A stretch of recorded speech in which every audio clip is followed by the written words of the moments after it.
নমস্কাৰ, মোৰ অন্য এটা ব্লগলৈ আপোনালোকক স্বাগতম জনাইছোঁ। আজি আমি বাৰীলৈ আহিছোঁ, তো অলপমান কেৰেলা ছিগিবলগীয়া হৈ আছে। তো এইফালে আমি আহি পাই গ'লোঁ, ধুনীয়াকৈ লমালমে লাগি আছে। এই চাওকচোন, ধুনীয়াকৈ ডাঙৰ ডাঙৰকৈ লাগি আছে।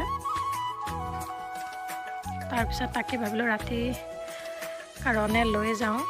তো ৰাতি নামতহে, ৰাতি যিহেতু কেৰেলা খোৱা নাযায়, মানে তিতাটো খোৱা নাযায়, তো কাইলৈ দিনতেই খোৱা যাব। তো সেইটো কাৰণে সময় পাওঁতেই আহিলোঁ ছিঙিবলৈ। চাওকচোন ডাঙৰ ডাঙৰ হৈছে।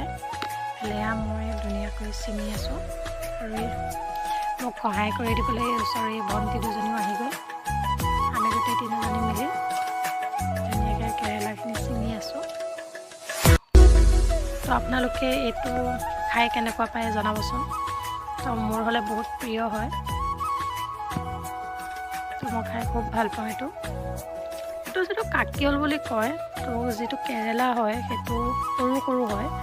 তো আপোনালোকে কাকিয়ল বুলি কয় নে কেৰেলা বুলি কয় জনাবচোন কমেণ্ট কৰি। এইখিনি ধুনীয়াকৈ ছিঙি লৈছোঁ, কাৰণ গোটেইখিনি ছিঙা নাই, যিহেতু বেছি দিয়া যাব অলপ। আমি বেছি ছিঙি নানো, যিহেতু ঘৰতে চব্জি কৰা যায়, অলপ অলপকৈ ছিঙি অনা যায়। তো মই এইফালে ছিঙি আছোঁ, ভণ্টিজনীয়ে ধৰি আছে, তাকে সৰু টিকলিজনীও বোলে ছিঙিব পাৰোঁ, তাই এটা ছিঙি আনিলে। তো আমাৰ কেৰেলা ছিঙা কাম হৈ গ'ল।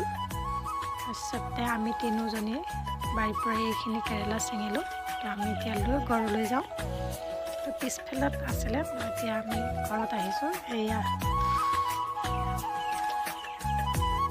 আমি আহি আছোঁ ঘৰলৈ।